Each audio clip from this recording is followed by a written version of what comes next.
মনোনয়নপত্র জমা হলো এবং লড়াই কি একদম পুরা লড়াই জমজমাট হয়ে যাচ্ছে। মানুষ যে পাশে আছে সেটা কি হচ্ছে? বুঝছি মানে যখনই রাস্তায় বেরোচ্ছি দু হাত ধরে লোক বেরিয়ে আসছে, মিছিল করছি, লোক বেরোচ্ছে, স্বতঃস্ফূর্ততা দেখতে পাচ্ছি। আসলে মানুষ অনেকদিন ধরে এটা কোচাইছে, সোজা বাংলা কথা। মানে এই তৃণমূল আর বিজেপির বাইনারি পলিটিক্সের মানে মিডিয়া যা তৈরি করে দিয়েছে, তার বাইরে গিয়ে যে একটা লড়াই প্রকৃত সংগ্রাম দিচ্ছে নওশাদ সিদ্দিকী দীর্ঘ 3 বছর ধরে, এটা স্বাভাবিক কারণে ইন্ডিয়ান সেকুলার ফ্রন্টের প্রতি মানুষের আকর্ষণ বাড়ছে। কিন্তু তৃণমূল বলছে তাদের ভোট কেটে বিজেপিকে জয়লাভ করিয়ে দেওয়ার উদ্দেশ্যে আপনারা নাকি লড়াই নেমেছেন। তো ওনারা আগে কার ভোট কেটেছিলেন এতদিন আগে? 11 সাল থেকে, তার আগে থেকে পার্টিরা জন্ম করছে, কার ভোট কেটেছে? সত্যি কারো বাবার নাকি? কোনো মানুষকে কেনা এইভাবে মানুষকে ছোট করা হয়। আমরা ভোটারকে কাউকে অসম্মানিত করতে চাই না। আমরা বিশ্বাস করি অল ভোটার আর ইন্ডিয়ান সিটিজেন, সুতরাং তাদের প্রতি আমার মানে আস্থা আছে যে আসলে তারা যদি রাজ্য থেকে চোর এবং দেশ থেকে ডাকাত তাড়াতে চায়, তারা ইন্ডিয়ান সেকুলার ফ্রন্টকে।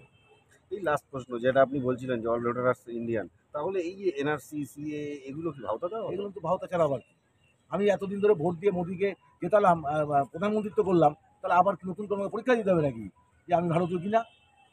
कागज नहीं दिखाएंगे, पूरा बात है एक ही बात है, एनी पेपर्स नहीं दिखाएंगे, वही टाइम से।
গাড়ি আসছে।